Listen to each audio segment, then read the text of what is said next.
Yeah. All right, so we're on lesson 5 today,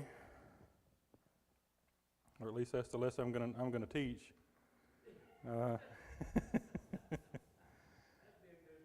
Yeah. So this one is on Amram and Jochebed, and if that's pronounced wrong, then you can blame.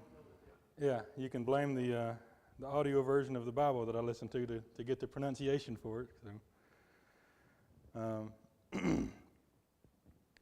just coming into this lesson, when I saw the names, I had no idea who they were until I started reading into it, and I thought, oh, okay, well, it makes sense that I didn't know who they were because it didn't really mention them in the birth of Moses or whatever. So, and you don't really hear a whole lot about them outside of that. So,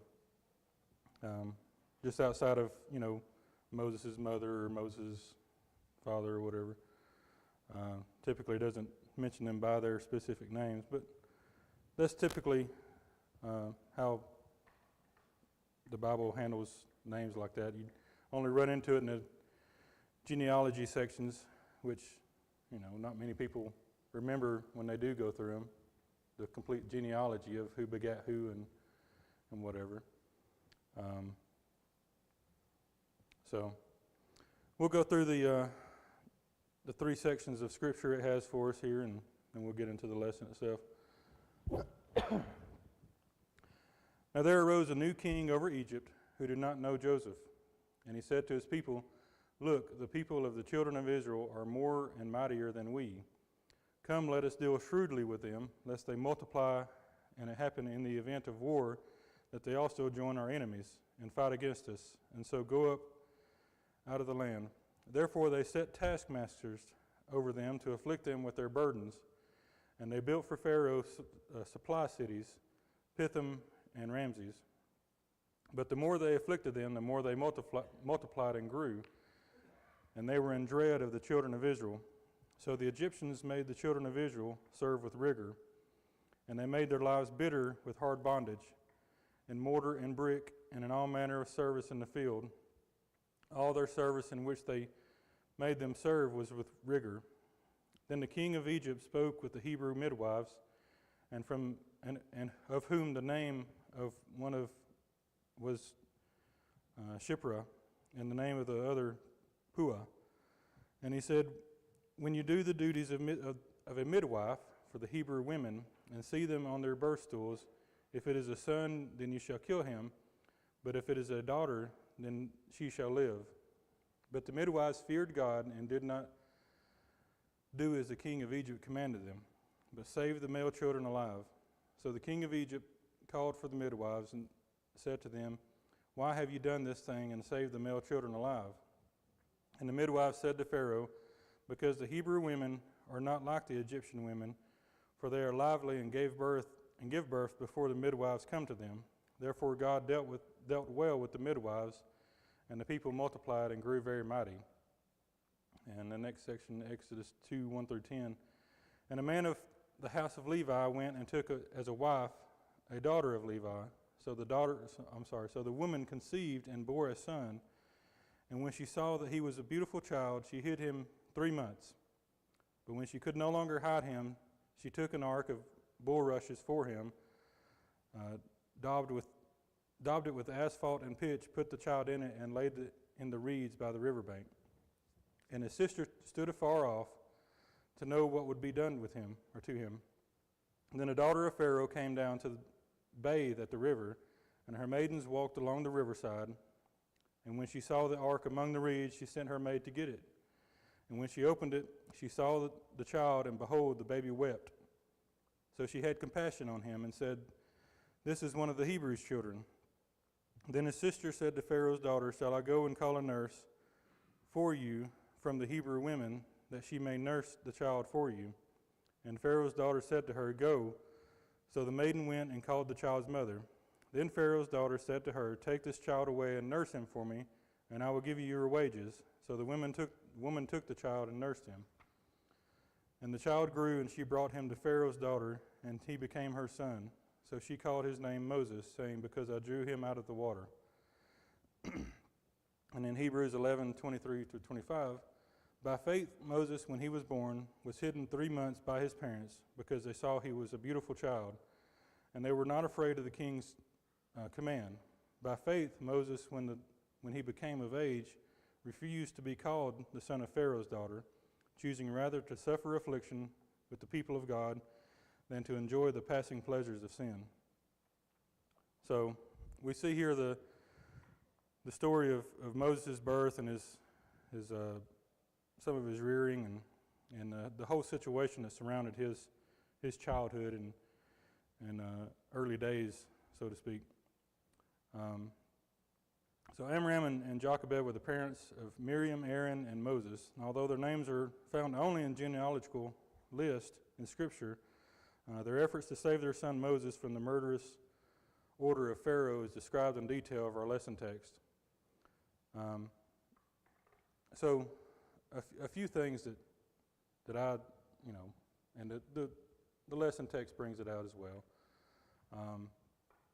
But just the sheer providence of God throughout the whole process. Not only was she able to hide Moses for 3 months, and then she was able to put him in a basket or an ark right before or right where Pharaoh's daughter bathed, and to make sure, his older sister was in place to be able to find, the mom, and just all that went into it, and just the fact that, the providence of God was in every step of it. It's very apparent, even though we're not specifically told this was, a plan from God, but we can obviously see that it was. So on down on page 46, speaking to Joseph, the Egyptian's ruler made it clear when he stated, the land of Egypt is before you. Have your father and brothers dwell in the best of the land. Let them dwell in the land of Goshen. And obediently Joseph did as Pharaoh had commanded, and situated his father and his brothers and gave them a possession in the land of Egypt, in the best of the land. Although there were strangers in a foreign land, Jacob and his descendants grew and multiplied exceedingly. And then further down it says, eventually, however, Joseph died and a new king arose who did not know him.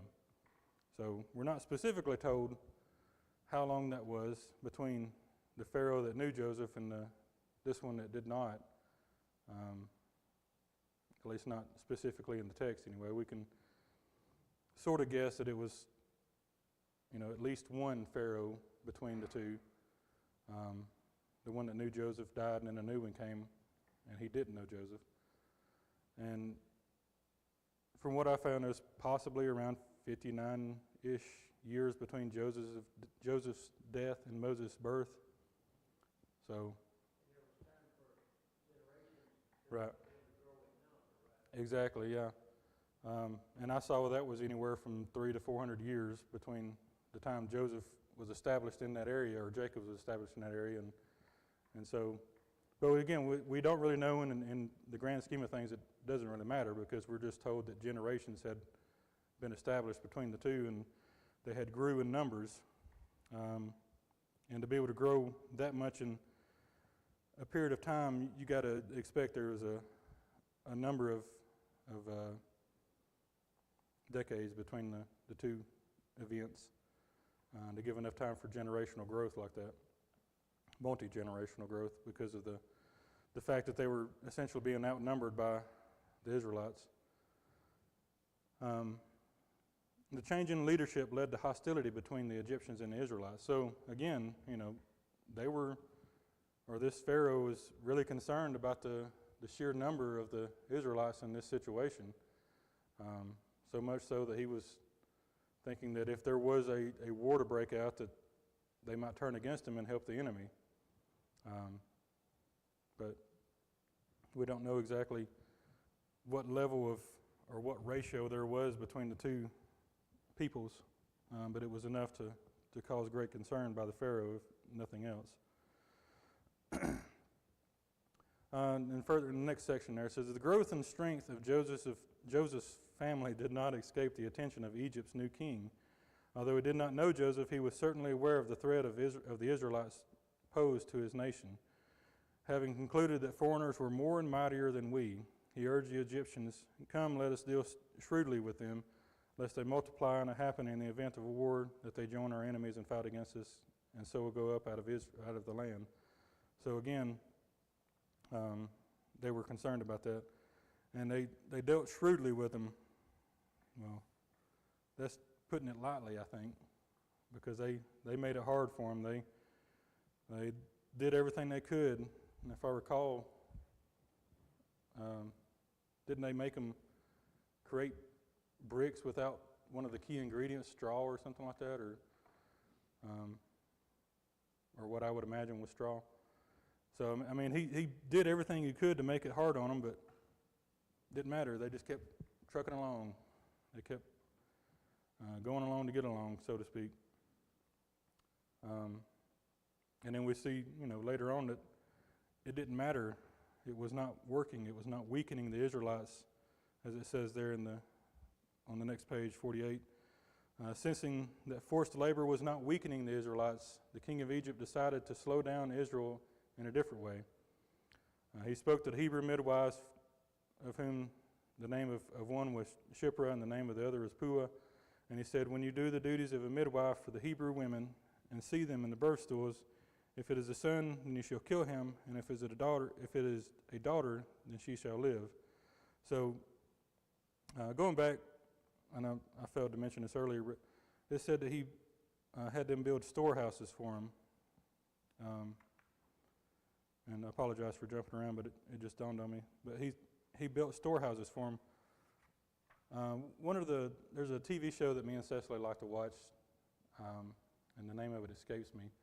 But it's a guy, he's basically he sees himself as a real-life Indiana Jones, so to speak.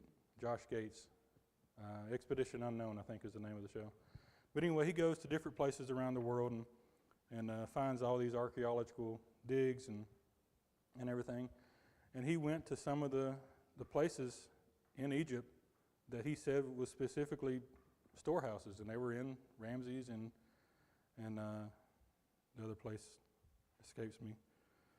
But anyway, those two locations, and when he mentioned the names, it triggered a memory in my head that, oh, that's from the Bible. So I went and looked at it, and sure enough, it was this one, the Exodus story. And this was a number of months ago when we saw this, but I think before we even got this book in. So it was just interesting to me that, every time they find some new archaeological dig, what does it do? It confirms what's in the Bible. There's some, and they might think, oh, well, this contradicts what's in the Bible. The further they dig, the more they realize, oh, well, it ties into the Bible. It confirms what's in the Bible.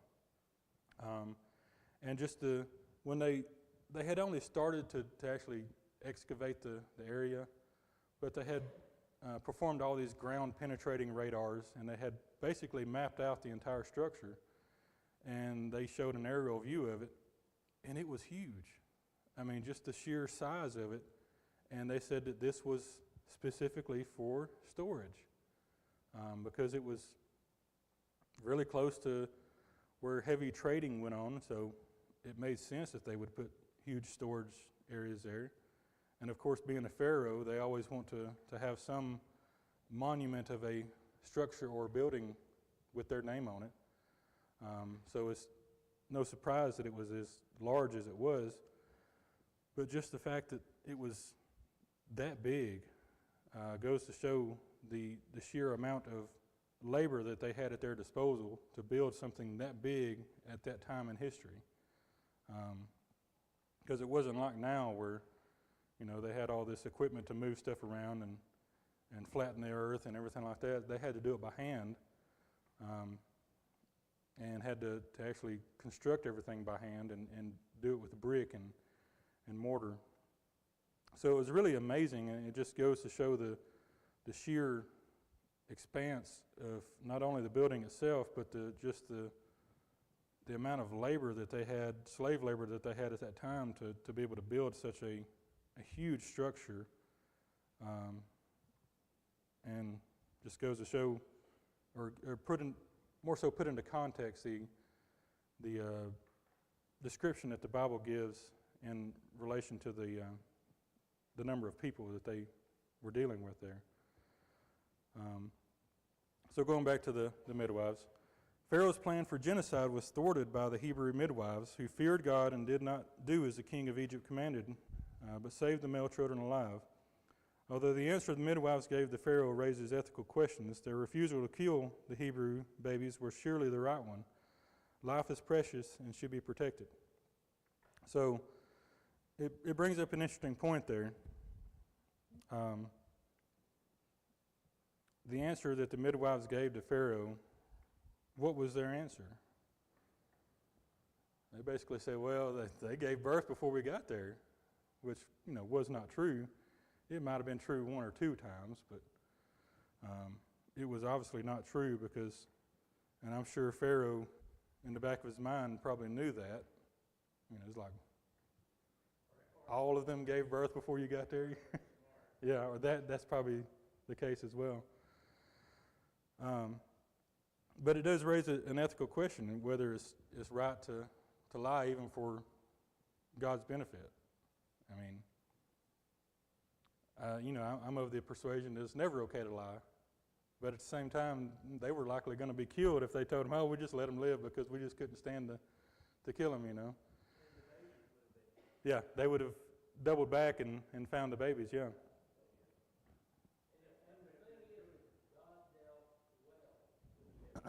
Yeah. Right, yeah, absolutely. Go ahead, Bill.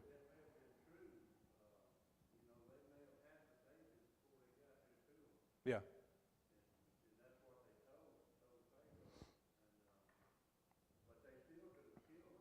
Right, yeah.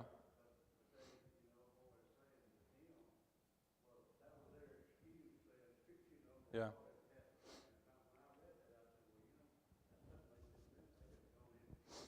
Exactly, yeah. Absolutely. They could have easily done that, but at the same time, it would have been probably a more, I don't know how to say this, if they would have killed the child as it was coming out of the womb, it would have been a lot better or easier explanation than just coming in and killing the child, after the fact. Because then they could say, the child died during childbirth. And, I think that was the logic that Pharaoh had, is, do it then as they're giving birth, and it's, there's less likely an uprising that comes in, because if you go in and start killing the babies, people is going to get mad. But anyway, regardless of that, God's plan worked out where Moses was excluded from that situation, and the midwives did well in the sight of God.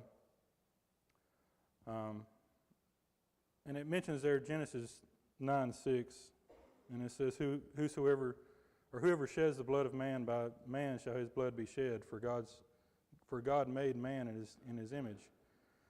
And it talks about how, the situation with the midwives, and how they feared God, and they wanted to do right in God's sight. And in Acts 5:29, where it says we must obey God rather than man. So, that same mentality was there, regardless of the time or the situation that they were in. They were going to serve or obey God rather than obey the Pharaoh at that time. And it says there, a governmental order does not negate this fact. For his part, Pharaoh adjusted the murderous plan. If the midwives would not carry out his orders, he expected the people to do so, and ordered them to cast their sons into the river. Ironically, Jochebed saved her baby boy by following Pharaoh's orders in a modified manner. She placed him in a basket and put him in the reeds by the riverbank. So, technically, she, put Moses in the river, or threw him in the water, but she made an ark for him and made sure it would float before she did so. So yes, go ahead.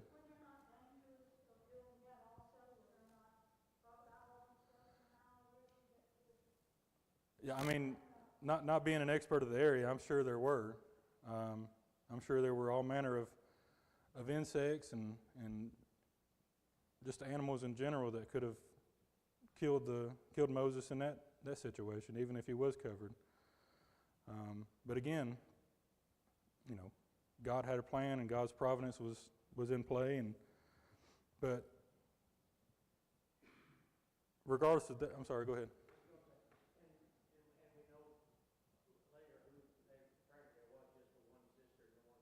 Yeah.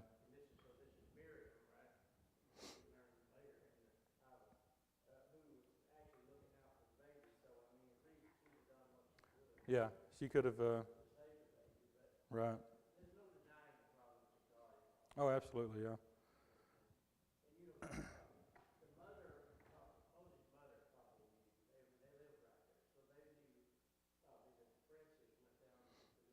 Right.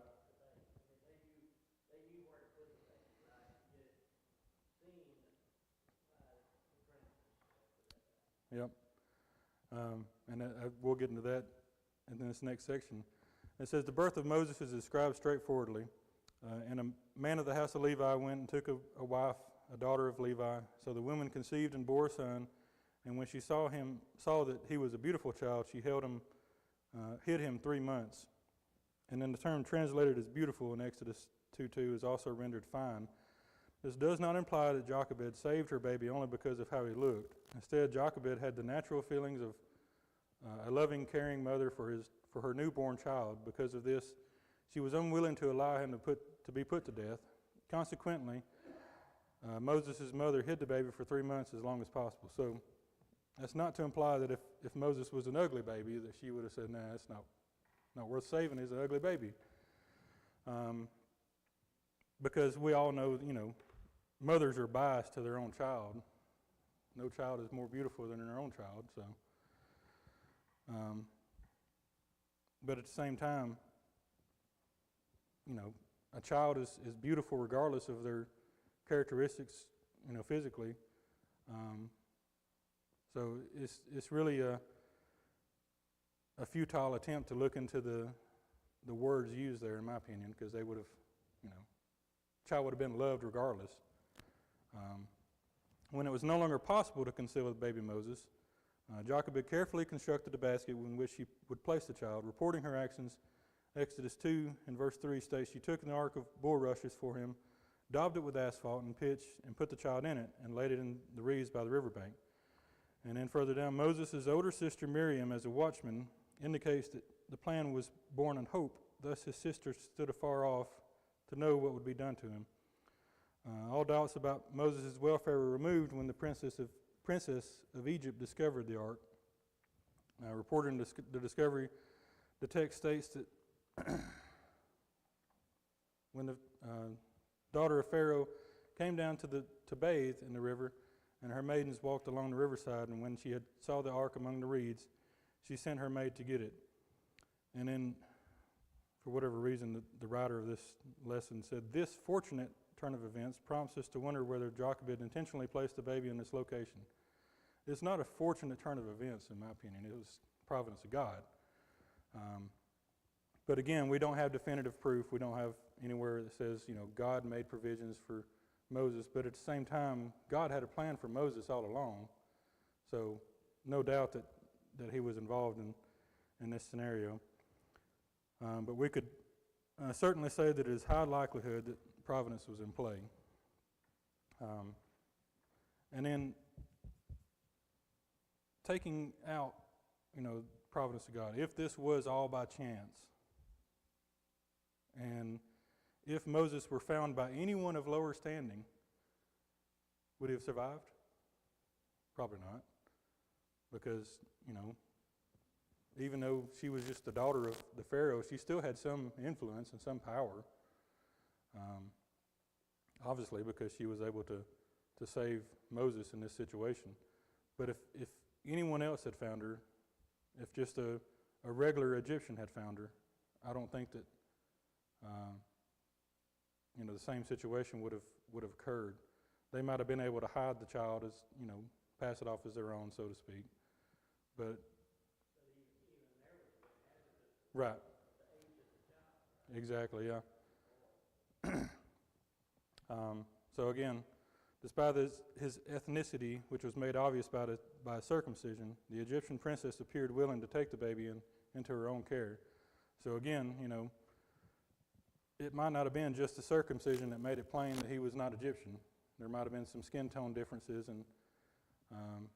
or other physical characteristics that are typical in different regions like that. But regardless, if anyone else had found Moses, it would likely not have ended the same way because she did have power in that situation, or influence rather. The next section there.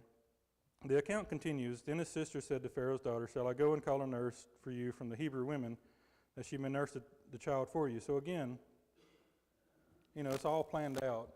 It just so happens somebody's watching and says, "Oh, let me go find a Hebrew woman," and then it just so happens that it was the child's mother.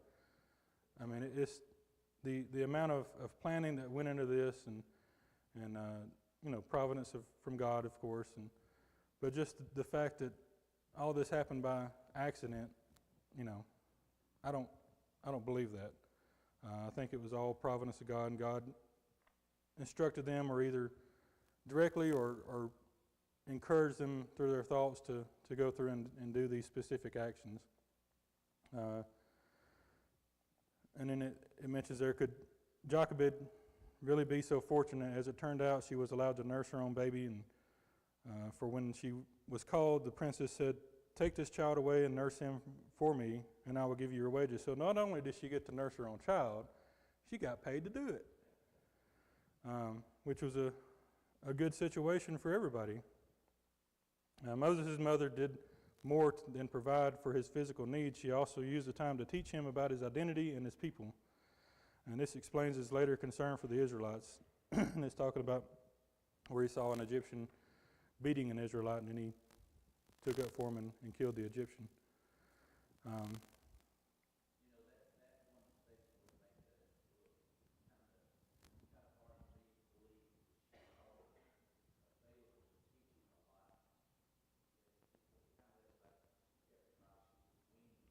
Yeah. Right.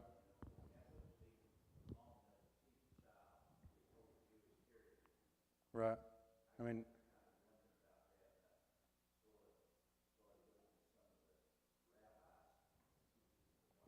yeah.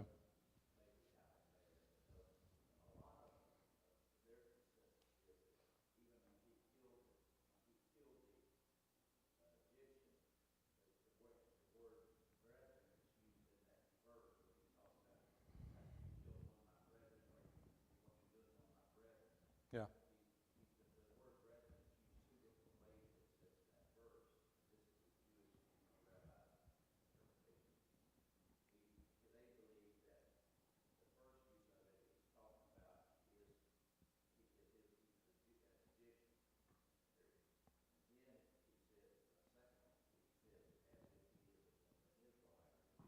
Yeah.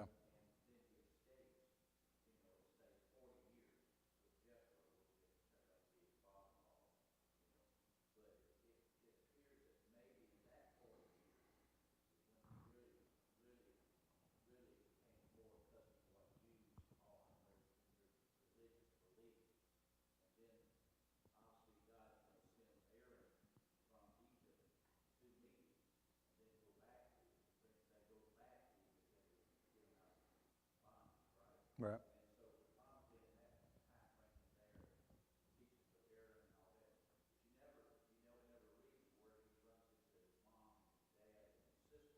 Yeah.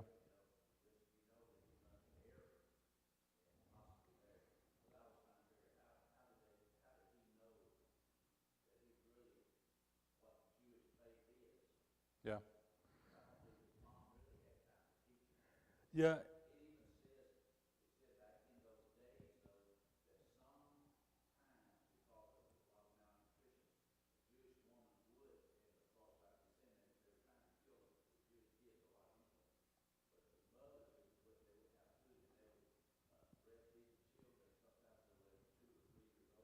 Yeah.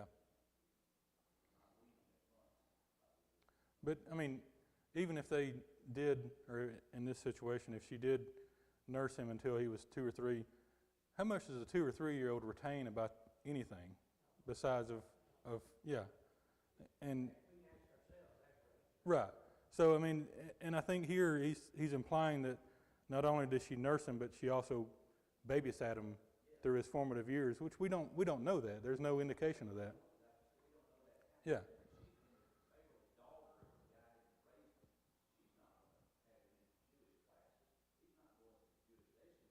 Right. And it may be that, Pharaoh's daughter had her babysit him, but we just don't know that. There's no indication of that.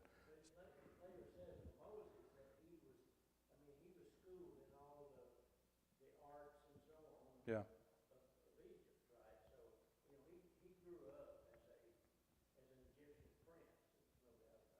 Right.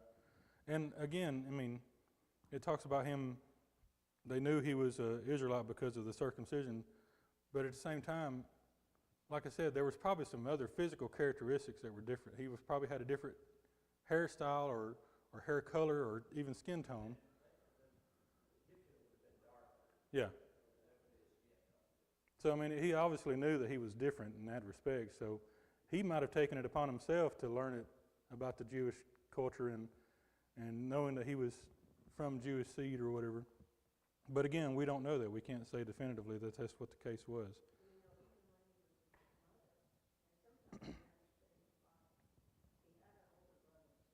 Right. Yeah, I mean, he might have had contact with them outside of, what's in the biblical text that they could have taught him. But yeah, I mean, we don't really know exactly how he knew about his heritage and everything. And also, again, it might have been providence of God that he. Yeah.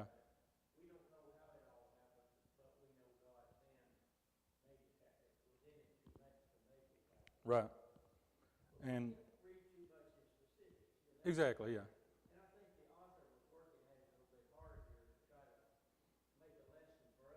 Yeah.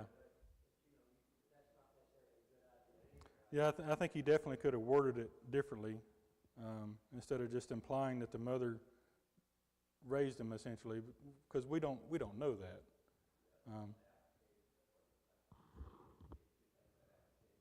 Yeah.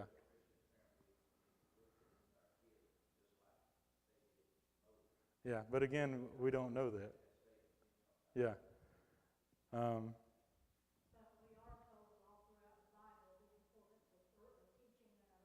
oh, absolutely, yeah, absolutely.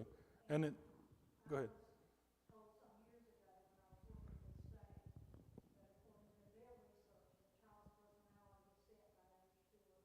Yeah. Well, personality and knowledge are two different things, though. Personality is how they react to something and how they interact with people. But knowledge about their Jewish background and heritage, that's not something that's going to be inherently genetic, so to speak. But yeah, personality, absolutely, yeah. They might have got he might have gotten a good demeanor from his mother and father and siblings or whatever. But again, we just don't know exactly how he came to the knowledge of his Jewish heritage and his identity, so to speak. But in the grand scheme of things, it don't really matter because we see the example that and the key role that Moses played in all of this that happened during the Exodus, and know that God was in control regardless of how it happened.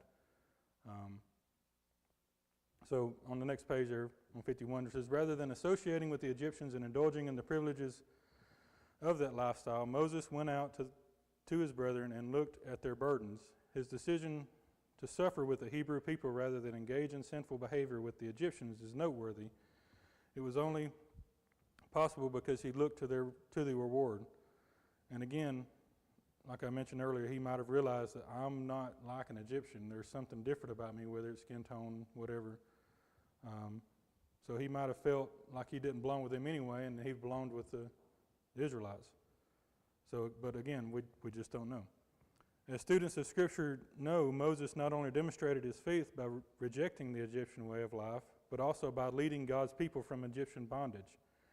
He obeyed God and confronted Pharaoh, demanding Israel's release. The training he received from Amram and Jochebed, which again, we don't know that for a fact, helped prepare him for this task. Similarly, Christian parents today must seek and prepare and equip their children to live faithfully in a world that is not. So that last sentence there is absolutely true. There's nothing that we can take away from that. But the one before that, we just don't know that is 100% accurate. So we have to be careful about that. But the application is still that Christian parents today must seek to prepare and equip their children to live faithfully in a world that is not. And then the application is there: to attribute these events to chance is nonsensical. So he says that here, but in the earlier part of the text, he mentioned that it was fortunate. And to me, that plays a chance game in that situation, where he's saying that it was good that it worked out for him. It wasn't providential that it worked out for him. It's just, the wording here is a little weird in my opinion, but regardless, God remained in control all along. Through his providence, Moses was protected and prepared to deliver Israel for, if anything, we need to remember to be reminded of God's continued care for his children. At the same time, we must also acknowledge the important role Amram and Jochebed played in the process. So the important role that they played definitively is that they protected him and they kept him alive, and they played the part that God had them play in the providence to keep him alive and to put him in the situation that he was in. They were willing to obey God and teach their son to do the same. Parents today must do no less. So I think I've beat that horse to death. But Moses' ability to live as if seeing him who was invisible is significant. He did not learn this in the palace of Egypt. But again, we don't know for sure that his mother taught him these things. So, but just the fact that Moses was willing and able to serve God, even though he and hawed about it when God called him the first time, he eventually did it and took his role in God's plan.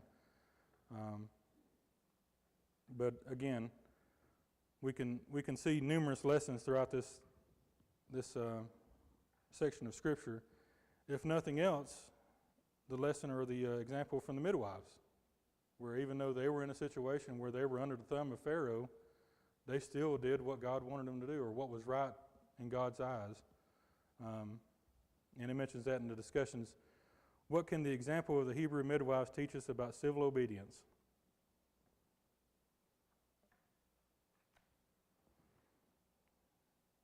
And I think going forward in the Bible to Acts 5:29, we must obey God rather than men, because they knew that it was wrong to kill the children like that, and they didn't want any part of it, so they decided to not do what Pharaoh asked them to do,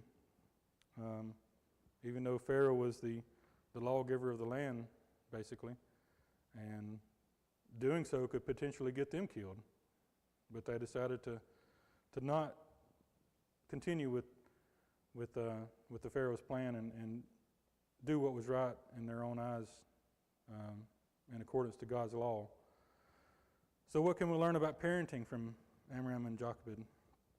And again, I feel like I'm beating a dead horse here, but we could say nothing. Yeah.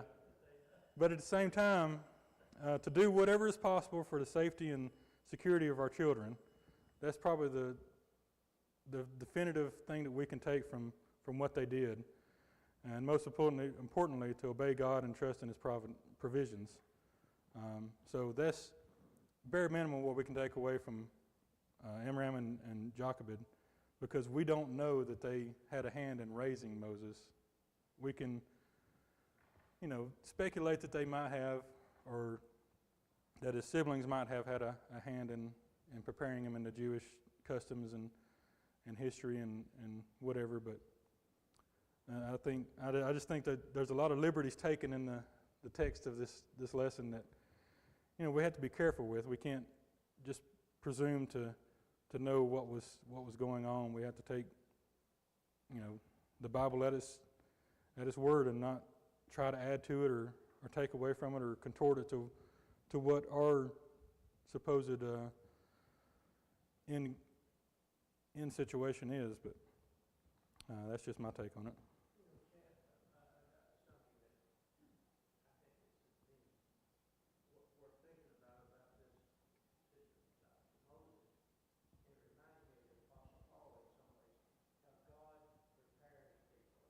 Yeah.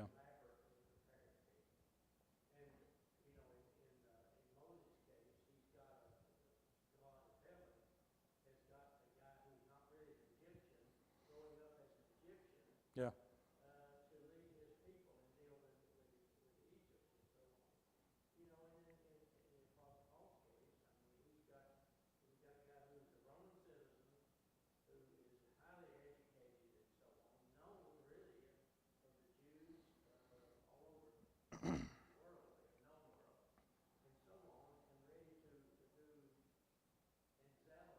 Yeah.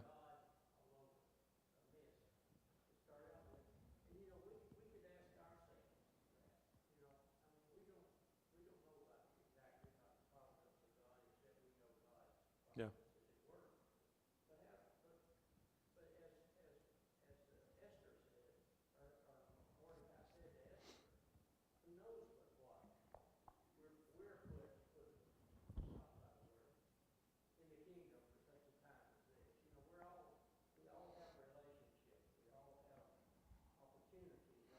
Right.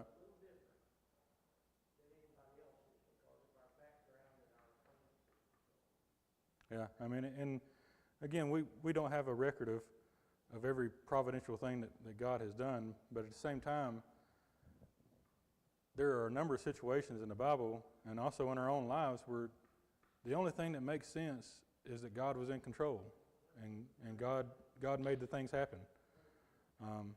But again, we can't be dogmatic about it and potentially push someone away for that reason. So, well, thank you for your attention and attendance, and we'll get started with our worship service shortly.